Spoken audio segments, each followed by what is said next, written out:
خواتین، ہم نے اس سے پہلے جب ابو بکر رضی اللہ تعالی عنہ کے دور خلافت کے بارے میں ہماری بات چل رہی تھی، پچھلے درس جو بہت پہلے ہوا ہے، درس فتوحات کا جو سلسلہ چل رہا تھا، اس سے ہم اس درس کو جوڑیں گے پہلے، اور نئے جو جڑنے والے ہیں وہ آج سے ہی اس کو سمجھیں گے انشاءاللہ، کیونکہ یہ ایک نیا بھی ہے اس لحاظ سے کہ یہاں سے عمر رضی اللہ تعالی عنہ کے دور خلافت میں فتوحات کا سلسلہ بھی شروع ہوتا ہے۔ تو ابوبکر صدیق رضی اللہ تعالی عنہ کے دور خلافت میں جب خالد بن ولید رضی اللہ تعالی عنہ عراق کے اس علاقے میں فتوحات کا یہ سلسلہ ان کا چل رہا تھا، اور اسی موقع پر ان کو یہاں سے شام بھیج دیا گیا تھا، اور شام کیسے گئے تھے، وہ کس راستے کو جو ہے کس راستے سے گزر کر کے بہت جلدی شام پہنچے تھے، وہ باتیں میں پہلے آپ کو بتا چکا ہوں۔ لیکن اب ان کے چلے جانے کے بعد اس علاقے میں مثنی بن حارثہ رضی اللہ تعالی عنہ تھے، اور جو علاقہ فتح ہو چکا تھا اس پورے علاقے کی دیکھ بھال وہی کر رہے تھے، اور یہ پورا سلسلہ عراق کے اس علاقے میں یہی چل رہا تھا۔ جب عمر رضی اللہ تعالیٰ عنہ، اسی کے بعد ابوبکر رضی اللہ تعالیٰ عنہ کا انتقال ہو گیا اور عمر رضی اللہ تعالیٰ عنہ خلیفہ بنا دیے گئے،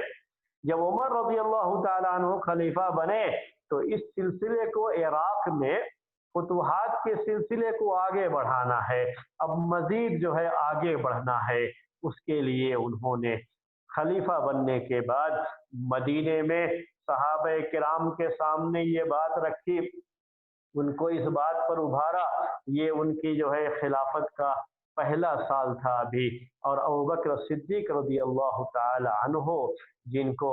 جمادی آخرہ میں جن کی وفات ہوئی اور ان کو دفن کر دیا گیا، تو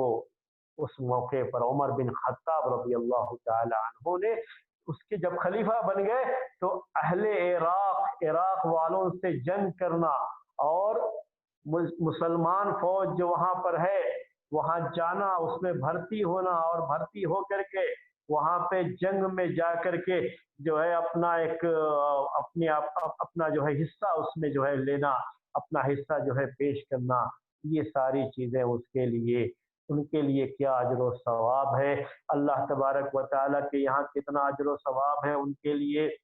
جو لوگ اس میں شریک ہوں گے، یہ سب باتیں عمر رضی اللہ تعالی عنہ نے مدینے میں صحابہ تابعین جو موجود تھے اس وقت ان کے درمیان، مدینے والوں کے درمیان یہ بات ذکر فرمائی، اور یہ بات بھی آپ کے ذہن میں رہے کہ چونکہ یہ فارس کا علاقہ،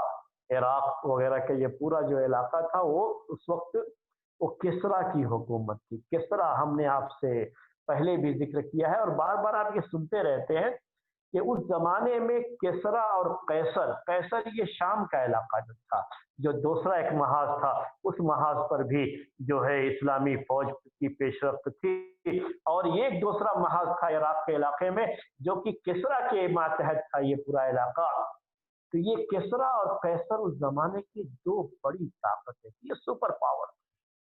ان کے ساتھ مقابلہ کرنا آسان نہیں تھا۔ آج کے زمانے کی جو سپر پاور ہے اس کا تو آپ سنتے رہتے ہیں، دیکھتے بھی رہتے ہیں کہ لوگوں کا کیا حال ہوتا ہے اور کس طریقے سے لوگ اپنے آپ کو ان کے ساتھ سامنے سرنڈر کرتے رہتے ہیں۔ وہ آج آپ کے سامنے ہے، میں یہ پیش کرنا چاہ رہا ہوں کہ آپ تھوڑا سا اندازہ لگائیے اس زمانے کا بھی، جبکہ ایک طرف کسریٰ کی حکومت تھی، دوسری طرف قیصر کی حکومت تھی، جن کے پاس اتنی طاقت تھی، اتنی فوجی طاقت تھی، اور یہ اتنی قوت کے مالک تھے اس وقت سے کہ اس زمانے کی کوئی بھی قوم ان سے مقابلے کے بارے میں سوچ بھی نہیں سکتی تھی۔ عمر رضی اللہ تعالی عنہ نے جب لوگوں کو ابھارا اس کے لیے، تو اب کون جائے وہاں اس مارکے میں؟ ایک ہوتا ہے کہ کسی کو بھیج دیا جائے تو اسے جانا ہے، اور جو ہے ایسا لوگ جاتے بھی تھے اور پورے طریقے سے مقابلہ بھی کرتے تھے، یہ ان کی ایمانی قوت تھی۔ اور ایک ہوتا ہے کہ آدمی اپنے طور پر خود آگے بڑھ کر کے نام لکھائے کہ بھئی میں جانا چاہتا ہوں۔ عمر رضی اللہ تعالی عنہ نے کہا تو پہلی مرتبہ کسی نے بھی کوئی بھی آگے نہیں بڑھا، دوسری مرتبہ کہا تو بھی کسی کا کوئی جواب نہیں آیا، اس کے بعد تیسری مرتبہ کہا، تیسرے دن جو ہے اس طرح سے اعلان کیا، کوئی جواب نہیں آیا۔ چوتھے دن جب عمر رضی اللہ تعالی عنہ نے یہ اعلان کیا تو سب سے پہلے ابو عبید بن مسعود ثقفی، جو کہ صحابی نہیں ہے، تابعی ہیں، یہ ابو عبید بن مسعود ثقفی، یہ آگے بڑھے، کہا عمر میں تیار ہوں جانے۔ ایسے موقعوں پر ہوتا یہ ہے کہ کوئی ایک آدمی جب آگے بڑھتا ہے تو پیچھے پیچھے پوری ایک جماعت آنا شروع ہو جاتی ہے۔ اصل لوگ دیکھتے رہتے ہیں ایک دوسرے کو، میں اکثر یہی کہتا رہتا ہوں، آپ دیکھیں گے تو لوگوں کا معاملہ یہی ہوتا ہے، حتیٰ کہ مسجد میں بھی ہم نے یہی دیکھا کہ نماز سے فارغ ہونے کے بعد لوگ دیکھتے رہتے ہیں، جہاں کوئی ایک اٹھا تو پھر لوگ اٹھنا شروع ہو جاتے ہیں، اور پہلے سب سے پہلے خود کوئی اٹھے تو ذرا سا لوگ سوچتے رہتے ہیں۔ آپ مسجدوں میں دیکھیں گے کہ وہ مسجدیں جہاں لوگ بہت جلدی اٹھ کے چلے جاتے ہیں تو وہاں پر کیا ہے، بس جہاں کوئی ایک اٹھا دوسرے اٹھنا شروع ہو جاتے ہیں۔ اور جن مسجدوں میں لوگ اٹھتے نہیں جب تک کہ دعا نہ مانگے تو کیا ہوتا ہے، وہاں پر آپ دیکھیں گے کہ سب بیٹھے رہتے، کوئی نہیں اٹھے گا۔ ایسی مسجدوں میں بھی ہم نے دیکھا کہ اگر کوئی شخص چلا جاتا ہے، ایسا کوئی شخص جو کہ دعا تک جو ہے بیٹھنے کا قائل نہیں ہے اور دعا میں شریک ہونے کا قائل نہیں ہے، تو وہ کیا کرتا ہے، پہلے ہی اٹھ گیا تو اس کے پیچھے ایک 8-10 آدمی تو کم سے کم دوسرے لوگ بھی اٹھ کر کے چلے ہی آتے ہیں۔ لوگ اصل دیکھتے رہتے ہیں، یہ اصل میں انسانی نفسیات ہے، میں وہ آپ کے سامنے پیش کرنا چاہ رہا ہوں۔ کہیں بھی آپ رہتے ہیں، اگر کوئی ایک اٹھتا ہے تو اس کے پیچھے کئی لوگ اٹھ کر کے چلے جاتے ہیں۔ جیسے ہی ایک آواز آئی ابو عبید بن مسعود ثقفی کی، ویسے ہی لوگ اس کے بعد اپنا نام لکھوانا شروع کر دیا کہ ہاں میں جاؤں گا، میں جاؤں گا۔ اور اسی طرح سے سلیت بن قیس انصاری، انہوں نے بھی جواب دیا۔ ابو عبید بن مسعود ثقفی کے بعد دوسرا جو نام تھا وہ تھا سلیت بن قیس انصاری کا۔ انہوں نے بھی کہا امیر المومنین ہم بھی اس کے لیے تیار ہیں۔ اس کے بعد جب لوگوں کا تانتا بد گیا، ہر کوئی جو ہے جانے کے لیے تیار ہو گیا، پوری ایک جماعت بن گئی۔ اب ان کو بھیجنا ہے عراق کے علاقے میں، جا کر کے وہاں پر یہ لوگ جو علاقے ہیں جو اس کے کسرا کے ماتحت یہ علاقے تھے، اس پر جو ہے جو وہاں جنگ کر کے پورے کو اپنے قبضے میں لینا، یہ ان کی ذمہ داری ہوتی تھی۔ مثنہ بن حارثہ رضی اللہ تعالی عنہ پہلے سے وہاں موجود تھے۔ اب یہ جماعت جب تیار ہو گئی تو اب ان میں صحابہ بھی تھے اور دوسرے لوگ بھی تھے، تو عمر رضی اللہ تعالی عنہ نے ان کا امیر بنایا، کمانڈر بنایا، کن کو؟ ابو عبید بن مسعود ثقفی کو، جو صحابی نہیں، ان کو کمانڈر بنایا۔ وجہ کیا تھی کمانڈر بنانے کی؟ آپ سوچیے، یہ سب چیزیں جو سوچنے کی ہوتی، کیونکہ جب اعلان کیا تھا تو سب سے پہلے آگے یہ پڑے، تو ان کی اس جو ہے اقدام کی وجہ سے، اس جرأت کی وجہ سے عمر رضی اللہ تعالی عنہ نے ان کو کیا کر دیا؟ کمانڈر بنایا۔ آگے بھی اس کے تعلق سے بات آئے گی، اس کو ذہن میں رکھیے گا۔ ابو عبید بن مسعود ثقفی، ان کو کمانڈر بنایا گیا۔ بعض لوگوں نے اعتراض بھی کیا اس کے اوپر کہ صحابہ موجود تھے ساتھ میں، لیکن اس کے باوجود ان کو کیوں کمانڈر بنایا جا رہا ہے؟ لیکن عمر بن خطاب رضی اللہ تعالی عنہ نے سب سے پہلے، چونکہ یہ آگے بڑھے، ان کے بعد سلیت بن قیس انصاری آگے بڑھے، تو ان کو کہا کہ وہ ان کے وزیر رہیں گے۔ کمانڈر یہ اور وزیر ان کے کون رہیں گے؟ سلیت بن قیس انصاری۔ اس طرح سے عمر رضی اللہ تعالی عنہ نے ایک لشکر تیار کیا، اور لشکر تیار کر کے ان کو بھیج دیا۔ کس علاقے میں بھیجا؟ اسی علاقے میں، عراق کے علاقے میں، وہاں پر بھیج دیا۔ اور جب عمر رضی اللہ تعالی عنہ سے اس سلسلے میں کہا گیا کہ جو ہے آپ کسی صحابی کو کیوں نہیں بنا دیتے، تو انہوں نے وہی بات کہی کہ سب سے پہلے یہ آدمی آگے بڑھا ہے تو ہمیں بھی اس کا خیال کرنا چاہیے۔ وہی ذہن میں بات تھی عمر رضی اللہ تعالیٰ عنہ کے کہ ہمیں بھی اس کا سب سے پہلے یہ آیا ہے میدان۔ جس وقت